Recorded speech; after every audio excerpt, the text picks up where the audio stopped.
let me tell you about my problems.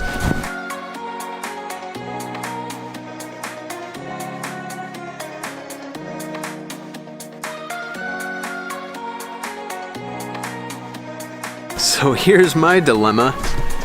The car that won't die is finally starting to die.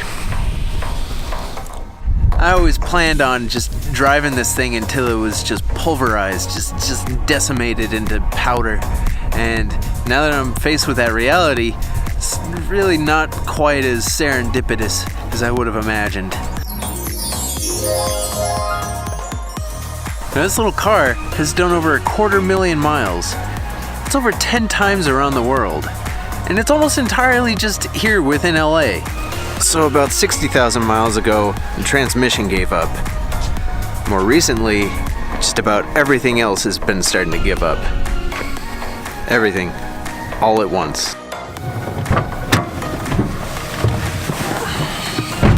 So it would be ridiculous for me to pay a mechanic to fix his car. It's a bottomless pit. I binge watched tons of how-tos by Chris Fix. Hey guys, Chris Fix here. Eric the Car Guy. I hope that information's useful to you. Bleepin' Jeep. And Engineering Explained, and I started doing all my own work on this car. And I basically made a deal with myself that I would keep going until I either got to the point that it was too expensive or I just couldn't do it anymore. So it was really just one thing after another, and I tried really hard to find a balance between spending all of my free time and all of my cash and just keeping it running well enough. Then I got hit with this. It's not like it comes as a big surprise or anything. I knew it was going to happen. I knew I was going to have to get it smogged. I just wasn't expecting my EGR system to be totally garbage when it happened. If that's not working right, that's a guaranteed fail. So, do I take the cash for clunkers money, or am I going to give this one last shot? Yeah, what do you think?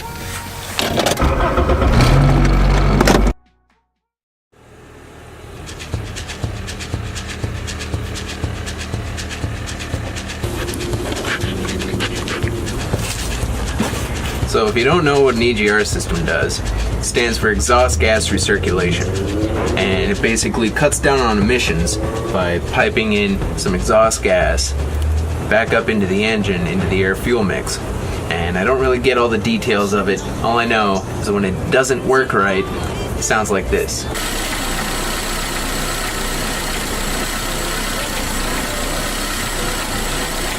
So I already did some work on this a few weeks ago. And I replaced this piece, which is the electronic controller for the valve. So even though I replaced that, I'm still getting a code for insufficient EGR flow. And that right there is the reason it's not going to pass smog.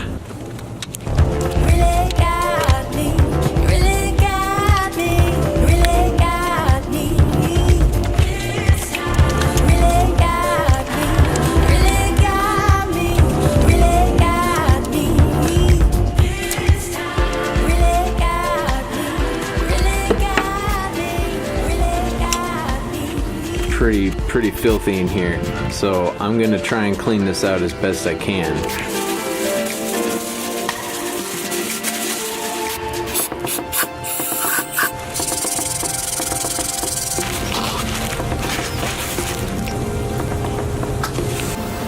You know what? As long as we're in here anyways, so quick, so easy. It looks like it's never been cleaned. As far as I know, it's never been cleaned. I've never cleaned it. I've never asked anyone to clean it, and it looks like it's never been cleaned. This is the passage that leads between the EGR and the intake. Let's clean this thing up.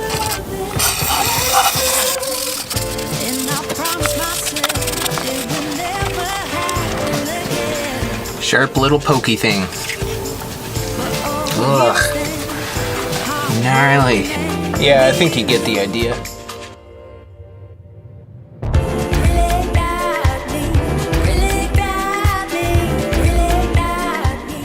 So just really quick before I put it all back together, check this thing out. What do you see in this? I see some pretty weird stuff. So if you're as messed up as I am, you should leave it in the comments down below. That's all we got to do now is just throw it all back together. It'll be fine. Just throw it.